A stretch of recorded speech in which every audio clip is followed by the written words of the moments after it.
Alright, good evening, ladies and gentlemen. I'm your moderator, Will Smock-Egan. Tonight we will be debating the merits of nuclear energy. Nuclear energy has long been maligned and associated with events like Chernobyl and 3 Mile Island. The cost of nuclear energy, everlasting nuclear waste, intense mining, and the constant threat of meltdown haunt the idea of nuclear energy, but many advocate for its use because of its high efficiency, how it's domestic, and how it's cheap.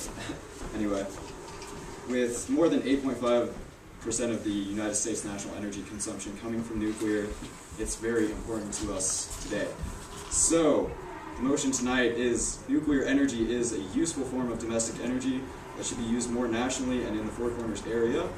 We have 6 debaters, maybe 3, for this motion. For the motion, we have Tessa, Sarah, and Zach. Against, we have Travis, Rainier, and Allie. And at this time, we will ask you to vote. If she's going to hand out some slips of paper, you circle my name, whether you're for or against the motion and what the motion is. At the end, we're going to ask you to vote again, and whoever has the biggest positive change will be declared the winner, but only in like a week, because we're also going to have online voting. At this point, any online viewers should please pause the video, go to the link in your bottom of the video, and vote there. Alright, so we are just going to go ahead and have you vote.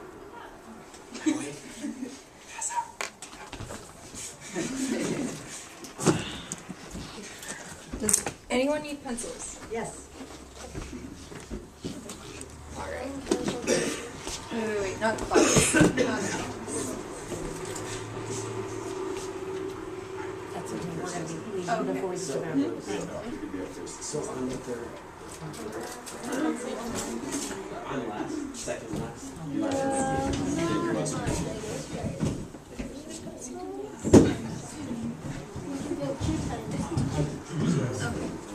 If you just to fancy.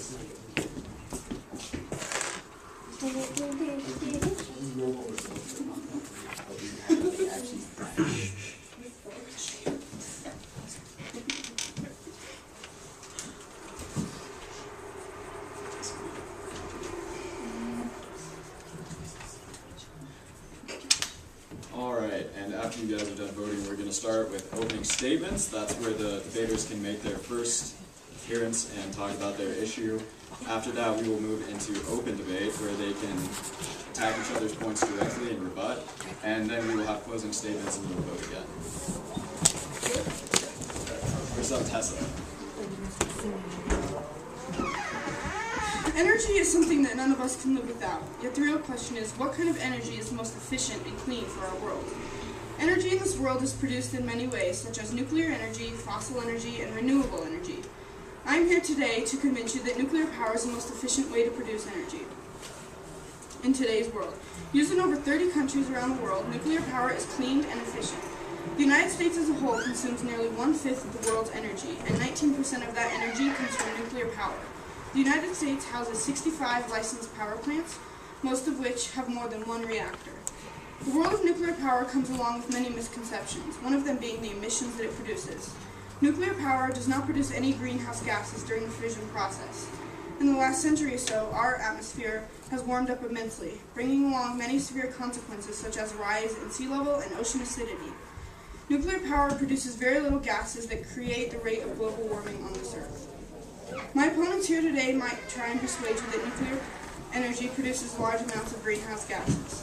The only activities that release greenhouse gases are when uranium is mined and transported. But compared to coal and natural gas, the amount of emissions in the mining and transportation process of uranium is very small. It is important to realize that much of our daily activities produce greenhouse gases, such as driving to work or the process of natural gas to power your home. The fact is that the entire process of nuclear power produces very little emissions compared to other energy forms.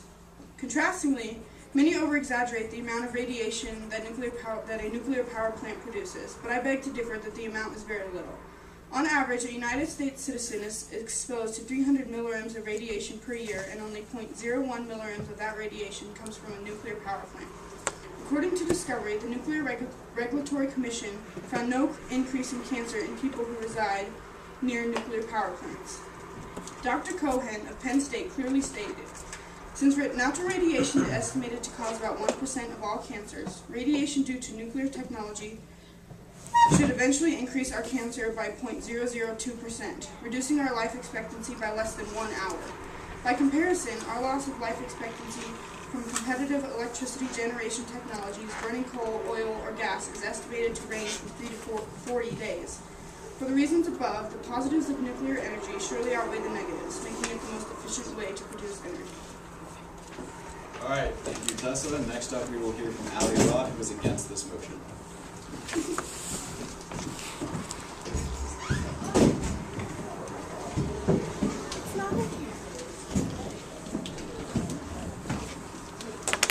Although nuclear power plants create a form of clean energy, the financial and medical costs far outweigh the benefits of nuclear. The risk of a nuclear disaster can be very high. It can happen anywhere, even in the United States with our technology. When a nuclear disaster happens, radioactive waste is spread through the air, water, and ground, contaminating and killing when it comes into contact with it. In the Chernobyl disaster in Ukraine, radioactive waste was spread across Russia and Europe, and over 350,000 people were evacuated. The initial blast of Chernobyl killed 31 people, and deaths by cancer and exposure to radiation are still being counted. According to the Health and Physics Society, an institution devoted to answering questions about radiation, the most common health risks associated with nuclear power are the effects of radiation. Radiation particles can enter the human body, damaging cells and initiating cancer. Genetic diseases and birth defects can also be generated through radiation hitting reproductive cells. Radiation poses a serious risk to the health of anyone living within the proximity of a nuclear power plant. For example, strontium-90 is a cancer-causing radioactive isotope absorbed from water and dairy products into bones and teeth. According to tests performed by the Radiation and Public Health Project, higher concentrations of strontium-90 have been found in children's teeth for those living within the proximity of nuclear power plants. According to the Energy Information Administration, an organization devoted to sharing information on energy production, the initial cost to build a nuclear power plant is approximately $71.4 per megawatt hour. More than the initial cost to gather energy from wind, costing $64.1 per megawatt hour, coal costing $60 per megawatt hour, and natural gas costing under $40.2 per megawatt hour. The plants to gather these sources of energy are cheaper to build, and the cost to run a solar, wind, and hydroelectricity plant are almost non-existent. It takes next to nothing to gather these forms of energy, whereas to run a nuclear power plant it costs $11.8 per megawatt hour. Due to the financial and medical costs of a nuclear power plant, other sources of energy should be used in its place, such as wind, solar, and hydroelectricity. These energy sources are cheaper, cleaner, do not pose the health risks that energy does, and will be an ongoing source of energy that will not win. All right, thank you, Ali. Next up, we have Sarah Anthony for the motion.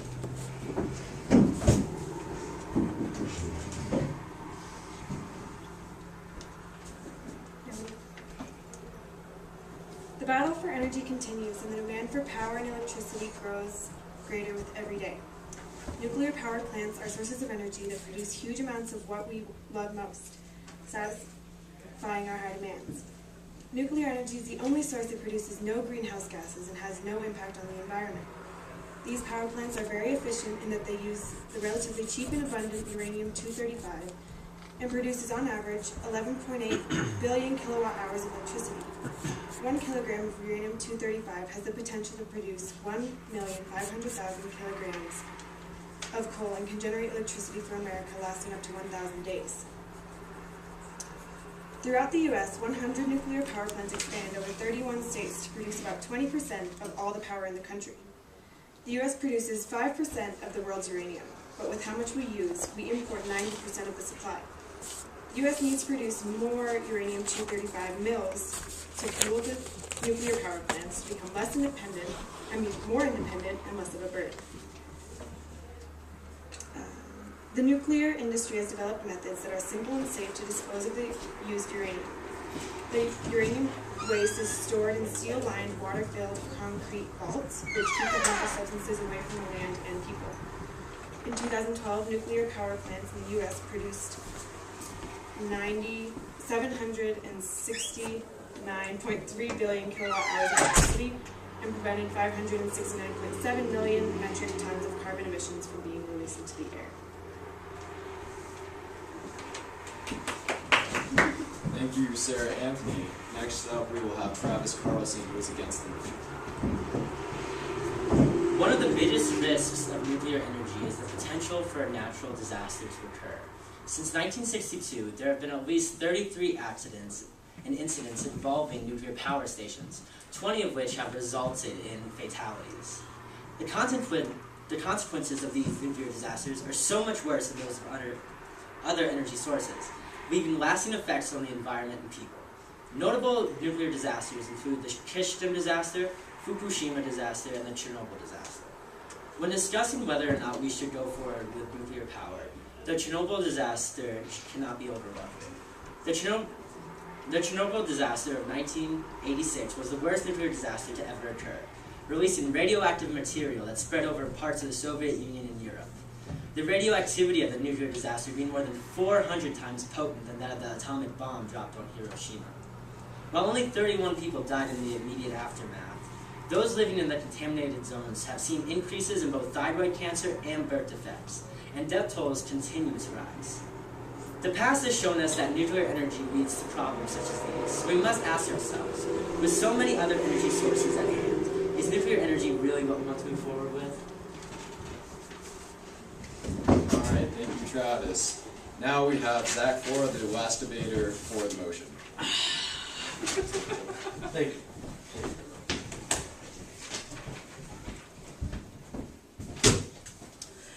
During this age, we're worried less about disease and worried more about how much energy we produce. We are hungry for energy in the United States, and I personally couldn't even imagine a life where I couldn't turn on my lights during the middle of the night to work on my paper, or where I couldn't just have a fridge and have food accessible whenever I wanted to. Right now, in order to provide that energy, we are very coal dependent. And the problem with that is, even though coal is abundant, reliable, cheap, and does emit a good amount of energy when burned, it doesn't produce near as much as nuclear power does when it's running. Pound for pound, uranium provides 16,000 times more energy than coal. This means that in a space around 200 to 400 acres that can be used in a city safely, that produces 1,600 more times energy than coal. Sorry, I just lost my train of thought there. It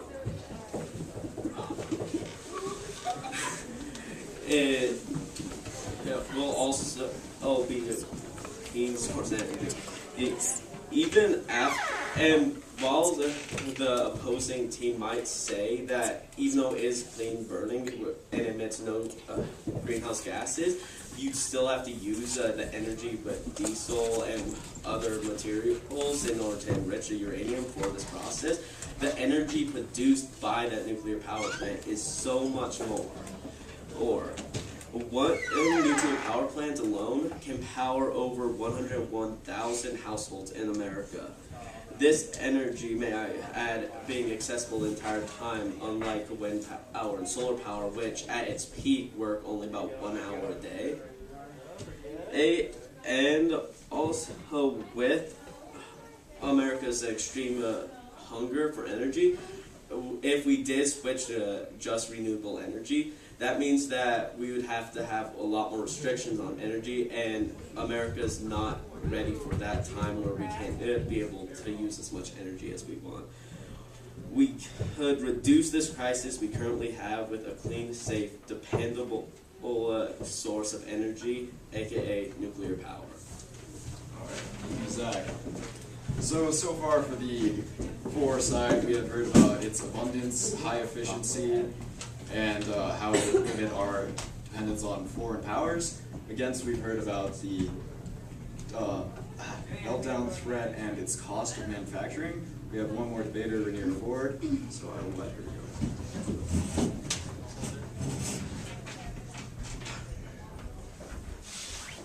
Contrary to popular belief, nuclear power plants are not emission-free. Though the actual fission process of the electricity generation does not emit greenhouse gases, the various stages of the nuclear process requires exuberant amounts of energy.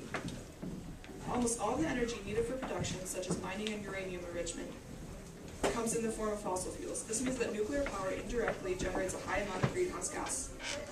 In addition to greenhouse gases, a chlorofluorocarbon gas gets emitted during the process of enriching uranium. This particular gas is 10,000 to 20,000 times more efficient as an atmospheric heat trapper than CO2. It is also a pollutant and potent destroyer of the ozone layer. Recently, a plan was proposed to expand a uranium deposit located in the U.S.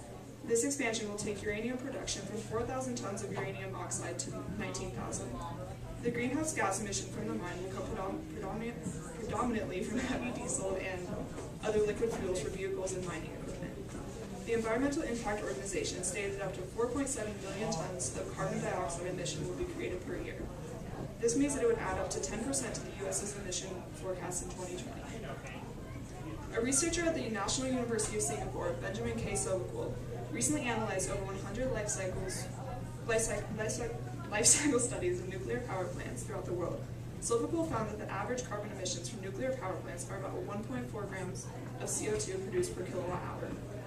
There are 430 commercial nuclear power reactors operable in 31 countries, and approximately 70 more reactors are being built right now. Our environment cannot sustain this kind of production rate for much longer. The benefits of nuclear power do not outweigh the risks associated with nuclear power production. Throughout this debate, I strongly urge you to keep in mind the statistics of greenhouse gas emission and how precarious of a situation our environment is already in. The future of our environment is in our hands, and we must make the right choices to sustain it for as long as possible. Thank you very much. At this point, we will move into open debate where the debaters interact with each other. I will pose a question, or you, the audience, will pose a question. Please, if you do, keep it on track and about nuclear power. Alright. So, my first question is for the floor side. The mining process for nuclear, uranium-235 is what you need, and that's only about 0.7% of the uranium extracted from mines. Is there any contingency plan for all the tailings in the large mines needed to get all that uranium? And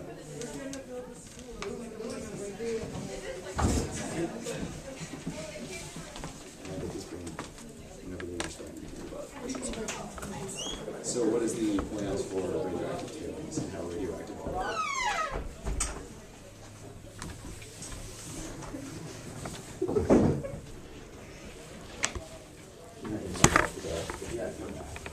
Alright, so I will pose one against side. Top first question. So 1 gram of uranium-235 is equal efficiency, like energy efficiency-wise, to a ton of coal. What is the benefits of fossil fuel compared to this high efficiency of nuclear?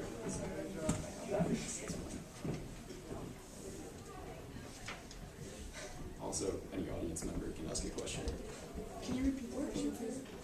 For them? For them? Yes. So I was asking about the efficiency of nuclear and what valid argument is there against the efficiency when it's so much higher energy than coal? Yes. I'm sorry. Oh, no.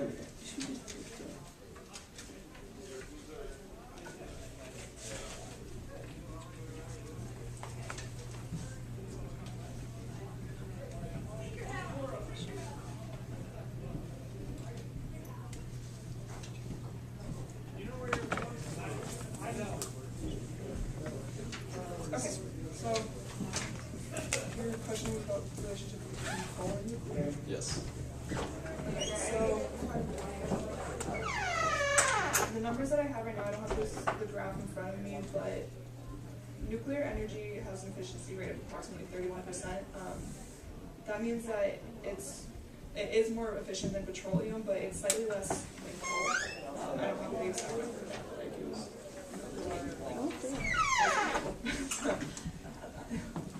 Alright, would you like to rebut, or should I move on to a new question? No. Alright, this is posed to both sides. What safety precautions are there in nuclear reactors to prevent meltdowns? And are they effective necessarily?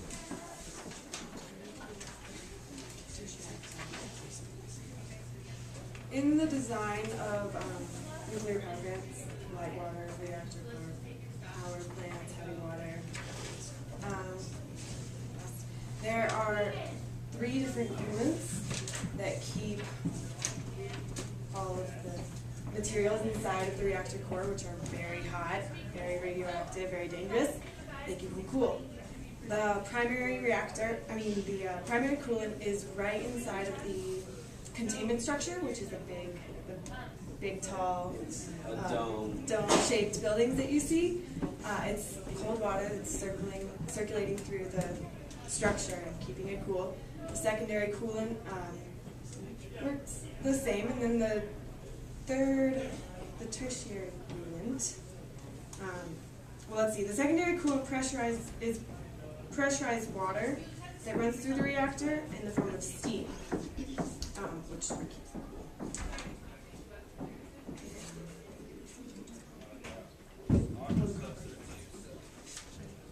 Okay, they also have thick concrete walls 3 feet thick concrete walls to help from radiation getting out into our atmosphere.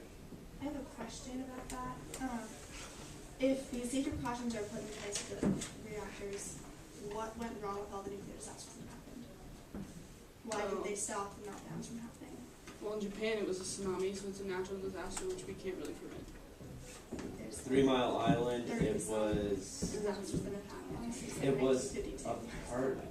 3 Mile Island was a partial meltdown, and what happened then was a simple switch, just where the computer stated that a certain valve was closed fully, but it wasn't, leading to not a full nuclear meltdown like Fukushima or Chernobyl, but enough to actually start a meltdown. It was also very exaggerated because they wanted to evacuate people to make sure they were safe. So, how would you reply about Chernobyl and the disaster it caused and all of the devastation?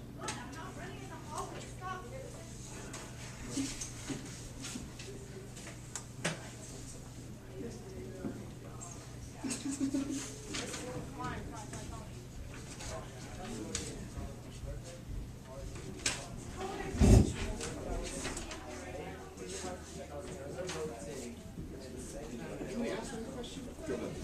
What do you guys think about the efficiency of nuclear power compared to that of fracking and natural gas and coal? Address coal to some extent. Yeah, it's less efficient than coal. I mean, yeah. It's also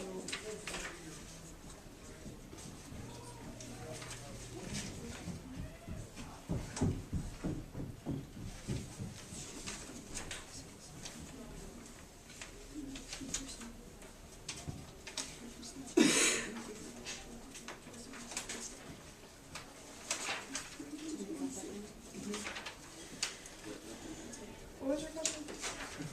Okay. What do you think about the efficiency of nuclear power compared to natural gas and coal?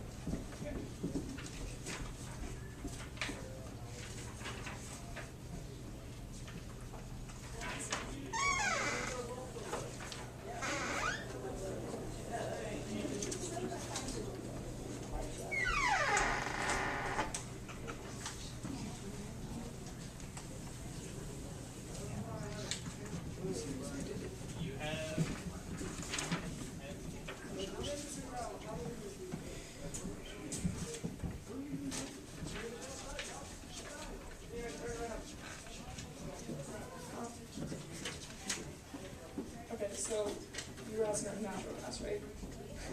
Yes. Yeah, cool. It's okay. So it's slightly less efficient than coal, and it's significantly less efficient than natural gas. So when we talk about efficiency, is that mining efficiency? Because I know it takes less material for nuclear. Power production. Power. Yeah, like and the levels of. In addition to that, it actually it's more expensive for the capital cost to build a nuclear power plant is actually more expensive than that to build a coal and natural gas plant and also run it. Okay, it sounds like you guys are liking favoring coal a little bit more than nuclear power. Just one question is, do you think it'd be safer to live near a nuclear power plant or a coal power plant? Well, the people living next to a nuclear power plant in Russia in Chernobyl have experienced terrible nuclear fallout and still are experiencing consequences from that disaster today, including birth defects, and multiple towns around them also lost the ability to sell their crop or other things like that. They not only suffered like physically, but they suffered socioeconomically, and it's bad.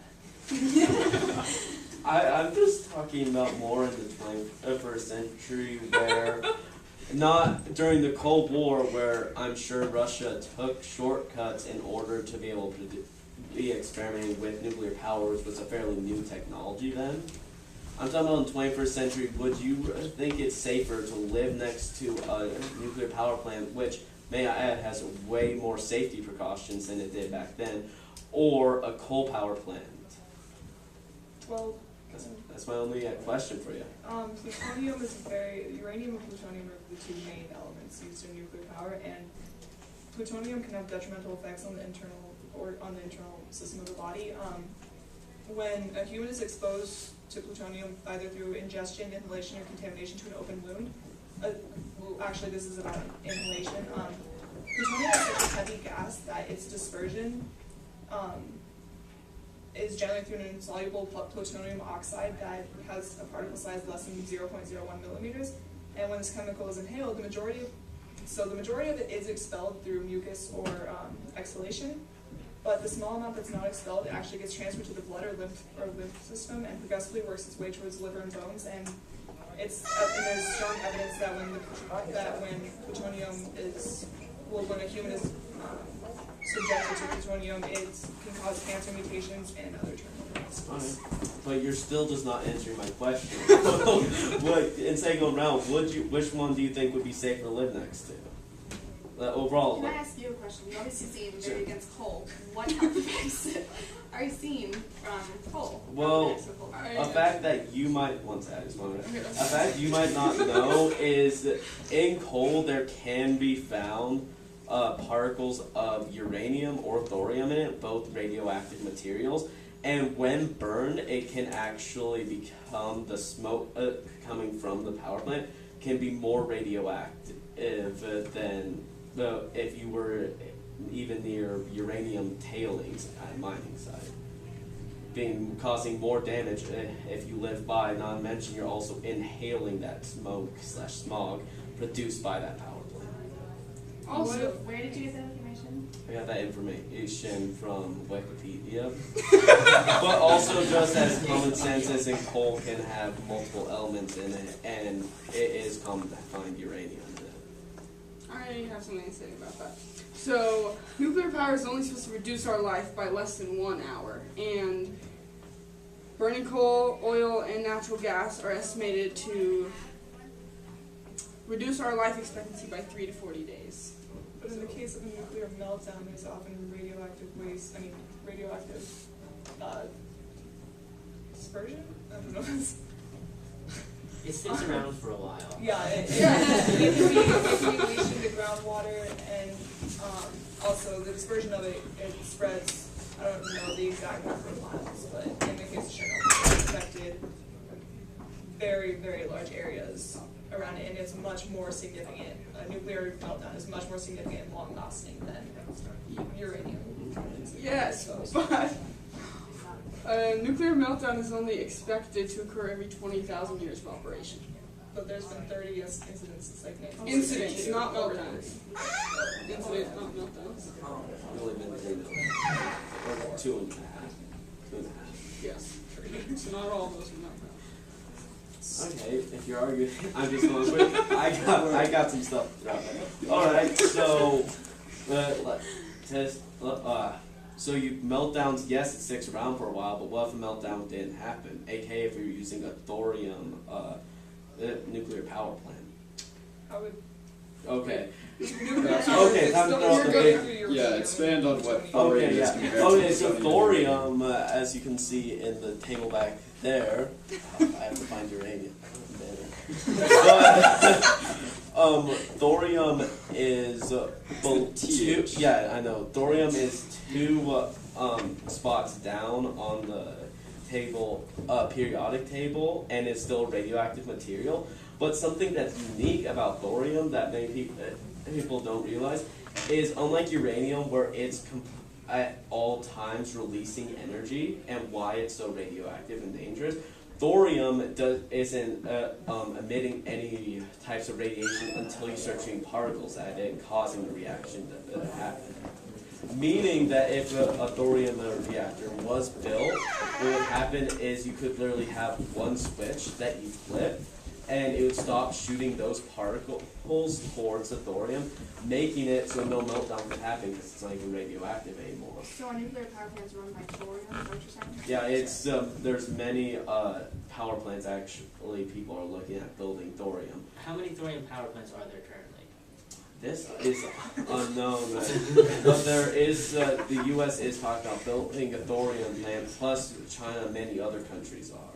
But there are no current plans. No, and I'm just going quickly. I got a theory behind that. Is that also one thing about thorium that they knew about this during the Cold War, thorium, but one thing they don't, or that thorium doesn't do, is produce plutonium when you reuse it and re-enrich it. So during the Cold War, everyone was trying to just get their hands on nuclear power plants as much as possible, and nuclear power plants and nuclear bombs, which use plutonium. And just when you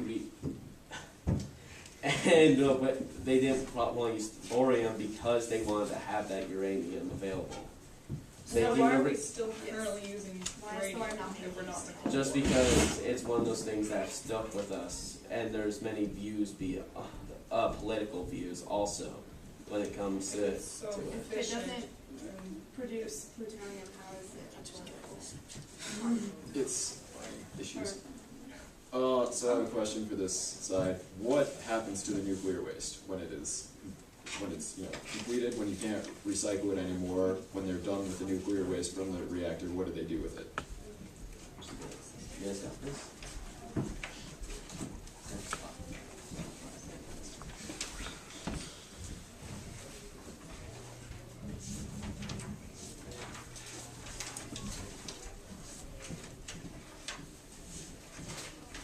Okay. The nuclear industry has developed methods that are simple and safe to dispose of the used uranium. The used uranium waste is stored in steel-lined, water-filled concrete vaults, which keep the harmful substances away from the land and people.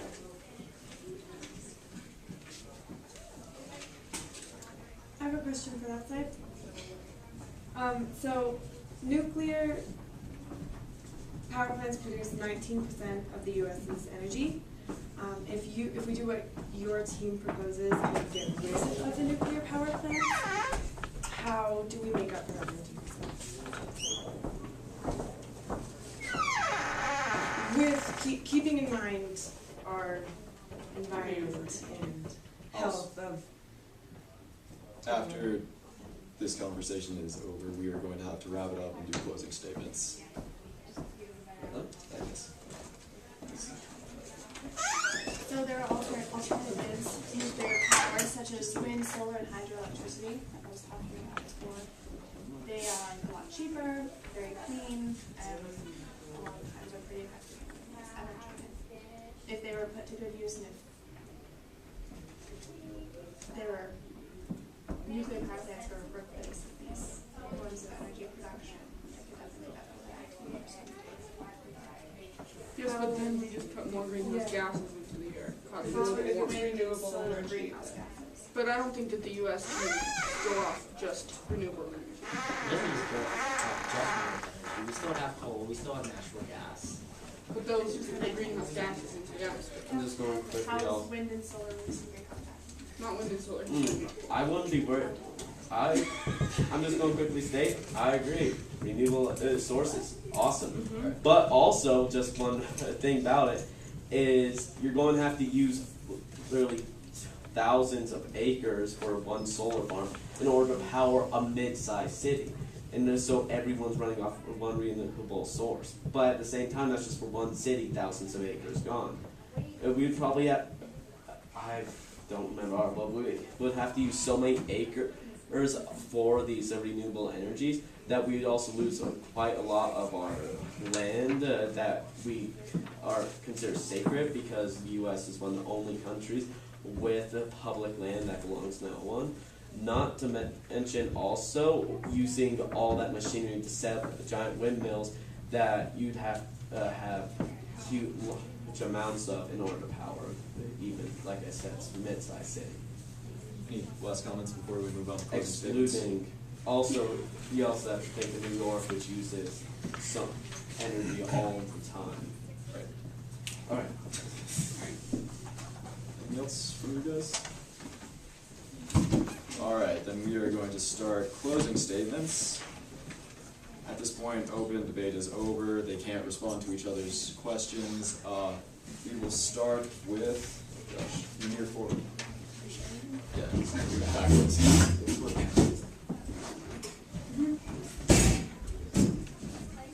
Okay, we need to start taking immediate action to keep our Earth safe. Relentless uranium mining, driven by the desire for nuclear power, is contributing to the emission of greenhouse gases.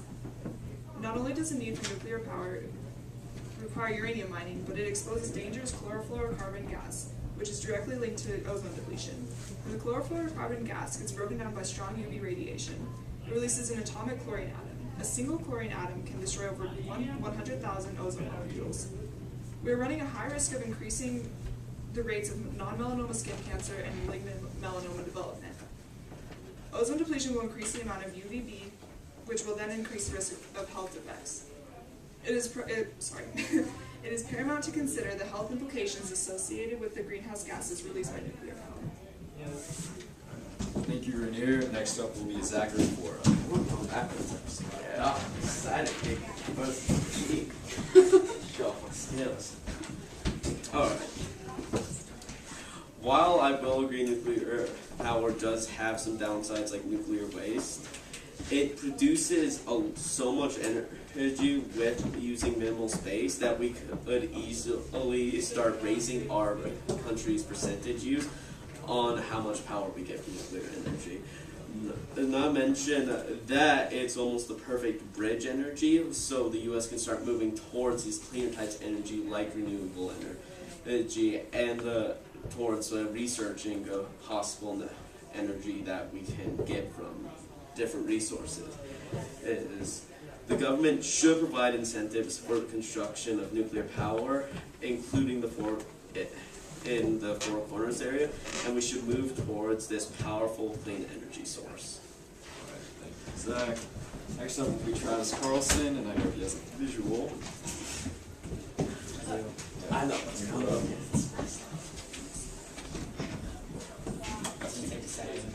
Let's see if we can pull it up.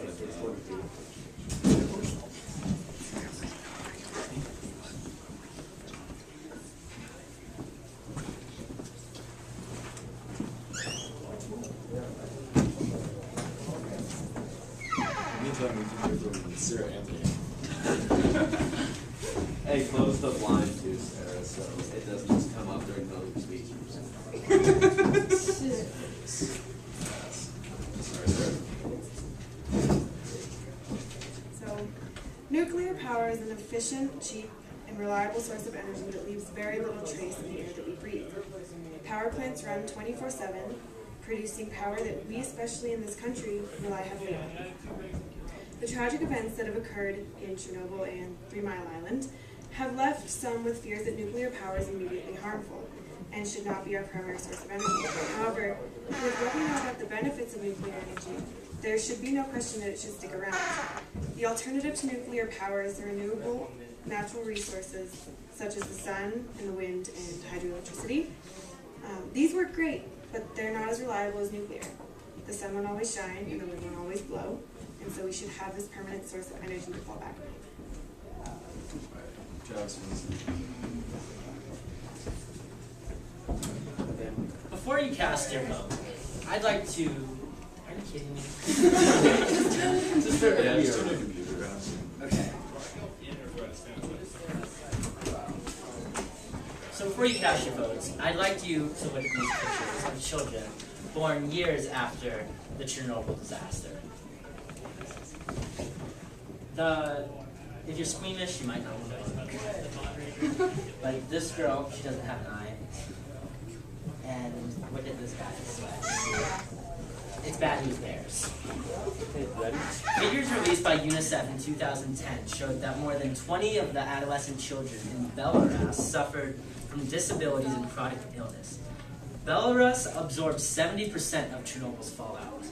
So if you won't vote against nuclear power because of the damages of mining uranium or the cost of building nuclear power plants, then please do it for the children. Thank you. Thank you, Travis. Next up, we will have to hear from Tessa or from Every way of producing energy is going to have pros and cons. After hearing from my teammates and opponents, I'm sure both sides had you persuaded at some point. Global warming is an issue that can no longer be ignored, and it is quite possibly the biggest issue that our generation will have to face. On a positive note, nuclear power can lessen the greenhouse gas emissions immensely, so that we can save our planet from serious consequences. As I proved to you earlier, you should not be worried about the amount of radiation that a nuclear power plant produces. According to Dr. Bernard Cohen, who is a professor at the University of Pittsburgh, he suggests that since air pollution from coal burning is estimated to be causing 10,000 deaths per year, there would have to be 25 meltdowns each year for nuclear power to be as dangerous as coal burning. Nuclear meltdowns are only expected to occur every 20,000 years of operation, and nuclear power is an efficient way of creating power for millions of people. You should vote for nuclear power because it is the only way of decreasing the emissions of greenhouse gases and keeping this fragile sphere livable. Thank you, Tessa. And finally, we will hear from Allie Roth.